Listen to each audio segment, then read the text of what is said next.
दिल्ली के अंदर सर्दियों में जो प्रदूषण की स्थिति गंभीर होती है उसको कम करने के लिए दिल्ली के मुख्यमंत्री माननीय अरविंद केजरीवाल जी ने 15 पॉइंट विंटर एक्शन प्लान का ऐलान किया था, जिसको लेकर के दिल्ली के अंदर आज उन्होंने विंटर एक्शन प्लान पर क्या क्या प्रगति हुई उसकी समीक्षा की, जिसमें वार रूम के संचालन, एंटी डस्ट कैंपेन, दिल्ली के अंदर बायो डिकम्पोजर के छिड़काव की डिटेल रिपोर्ट हमने आज मुख्यमंत्री जी को सौंपी है। लेकिन जैसा एक्सपर्ट्स का अनुमान आ रहा है कि दिवाली के बाद अगर हवा का रुख बदलता है तो दिल्ली के अंदर प्रदूषण के स्तर में बढ़ोतरी हो सकती है। उसके लिए सरकार ग्रैब सिस्टम को, जैसा COQM द्वारा डायरेक्शन आ रहा है, पूरी तरह से अलर्ट मोड में है। जो जो डायरेक्शंस आएंगे उसको दिल्ली के अंदर कड़ाई के साथ लागू किया जाएगा। लेकिन उसके साथ साथ आज मुख्यमंत्री जी ने ये आदेश दिया है कि दिल्ली के अंदर जो पोल्यूशन होता है उसमें डस्ट पोल्यूशन, बायोमास बर्निंग के साथ साथ व्हीकल पोल्यूशन का एक इम्पॉर्टेंट रोल होता है। इसलिए दिवाली के बाद 28 नवंबर से पिछले साल की तरह ही दिल्ली के अंदर रेड लाइट ऑन गाड़ी ऑफ का महाअभियान शुरू होगा, जो 28 नवंबर तक, एक महीने तक पहले चरण में हम लोग चलाएंगे। उसके बाद उसकी समीक्षा करके आगे हम निर्णय लेंगे। रेड लाइट ऑन गाड़ी ऑफ कैंपेन जो 28 अक्टूबर से शुरू होगा, उसमें 2500 सिविल डिफेंस वॉलेंटियर की तैनाती की जाएगी। दिल्ली के अंदर अलग अलग हिस्सों में जो प्रमुख 100 चौराहे हैं वहाँ पर इन सिविल डिफेंस वॉलेंटियर्स की जागरूकता के लिए तैनाती की जाएगी। ये दिल्ली के सभी जो ज़िले हैं उनमें से प्रमुख चौराहों की लिस्ट बनाई जा रही है। इन 100 चौराहों पर, हर चौराहों पर 2 शिफ्ट में 10-10 वॉलेंटियर्स को नियुक्त किया जाएगा। ये जो सिविल डिफेंस वॉलेंटियर्स हैं, इनकी 2 शिफ्ट में वहाँ पर ड्यूटी रहेगी। सुबह 8 बजे से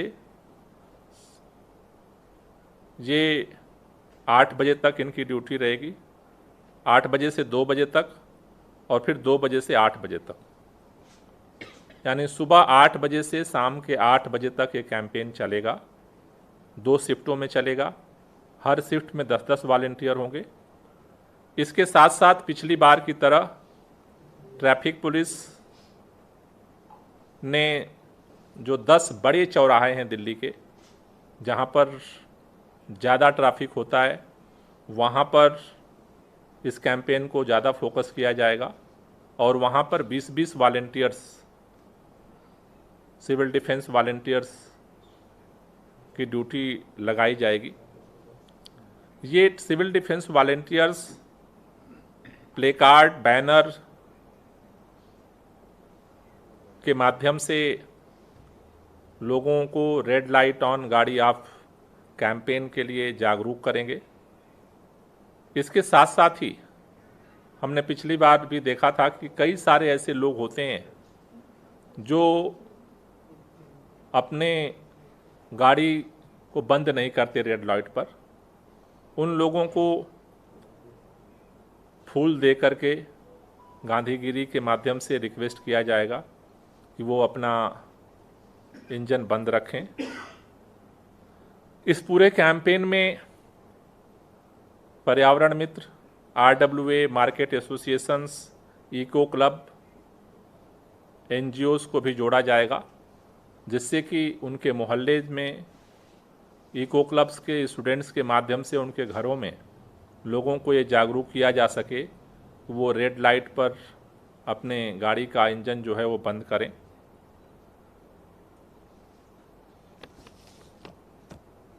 हम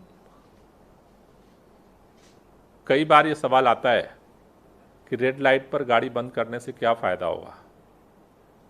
पेट्रोलियम कॉरपोरेशन एसोसिएशंस का जो सर्वे है वो ये कहता है कि अगर रेड लाइट पर हम सभी लोग अगर इंजन अपना बंद कर लेते हैं तो लगभग 15 से 20% जो व्हीकल पोल्यूशन है उसे कम किया जा सकता है।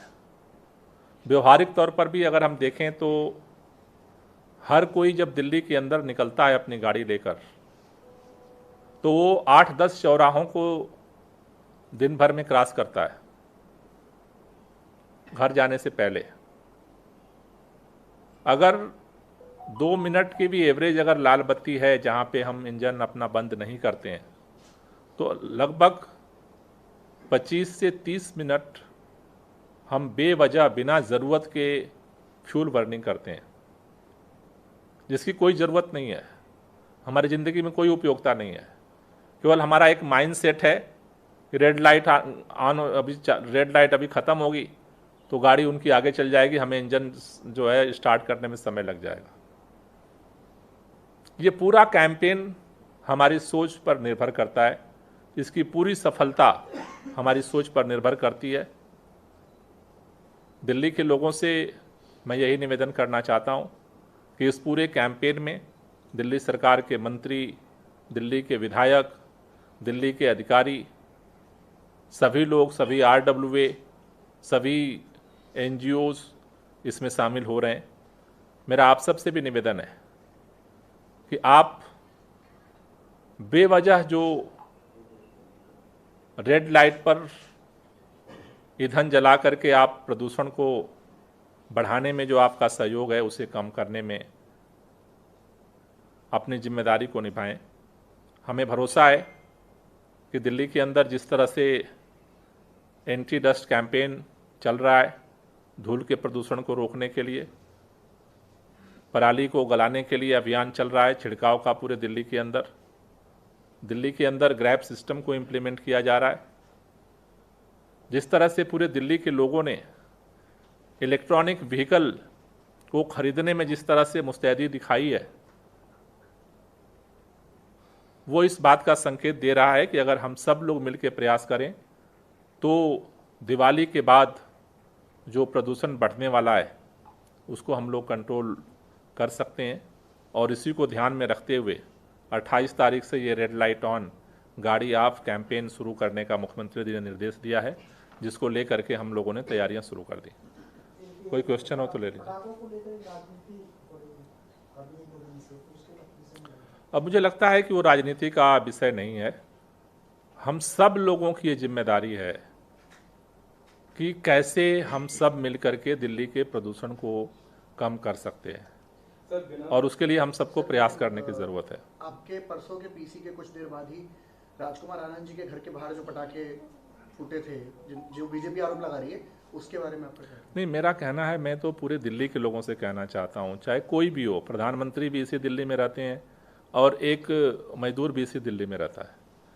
ये सांसों का जो संकट है वो न पार्टी देखता है, न जाति देखता है, न धर्म देखता है।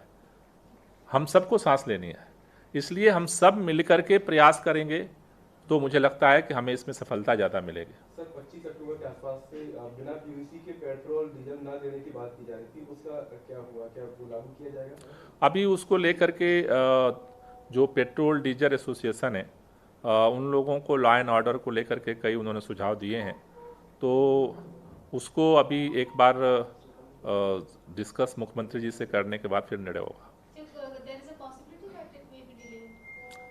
वो मतलब अभी जो चूंकि उसको लॉ एंड ऑर्डर का जो क्वेश्चन है उसको डिस्कस करके निर्णय लेंगे। सर अभी तो 25 तारीख से उसको लागू नहीं कर रहे हैं। सर आज जो रिव्यू मीटिंग हुई है तो आपने कहा कि प्रदूषण बढ़ सकता है, तो ये आप नया अभियान शुरू करेंगे। क्या ऑड इवन को लेकर भी चर्चा हुई कि बहुत ज़्यादा बढ़ जाएगा तो वो भी दिल्ली में लागू? अभी मेरे ख्याल से उस लेवल का अभी संकेत नहीं आ रहा है। अभी हम रेड लाइट ऑन गाड़ी आप पे फोकस करेंगे 28 तारीख से। सर पंजाब में भी कुछ पराली जलाने की घटनाएं आ रही हैं, आपको लगता है बढ़ती हैं अगर वहाँ पर तो उससे भी प्रदूषण बढ़ेगा? नहीं, वो तो देखो कहीं भी बायोमास बर्निंग होती है और हवा का जो एक्सपर्ट्स का कहना है, हवा का रुख अगर बदल जाता है, विंड डायरेक्शन बदल जाता है तो उसका इम्पैक्ट दिल्ली पे पड़ेगा। तो इसलिए वहाँ की सरकार के साथ भी हम लोग बात कर रहे हैं। लेकिन वहाँ जो सबसे बड़ी दिक्कत क्या हुई है कि वहाँ के किसानों ने वहाँ की पंजाब सरकार के सामने ये बात रखी थी कि फाइनेंशियल सपोर्ट दिया जाए, जिसके लिए पंजाब सरकार ने ये तैयारी की थी कि 500 रुपये पंजाब सरकार देगी, 500 रुपये दिल्ली सरकार देगी और 1,500 रुपये केंद्र सरकार देगी। लेकिन जिस तरह से केंद्र सरकार ने ब्लंटली मना कर दिया तो उससे कहीं ना कहीं वहाँ का जो पूरा अभियान था उसको उस पर प्रभाव पड़ा है। लेकिन वहाँ की सरकार अब नई परिस्थितियों में नए तरह से लोगों को जागरूकता चला रही है और ये उम्मीद की जा रही है कि वहाँ उसका पिछली बार से कम पराली चलेगी।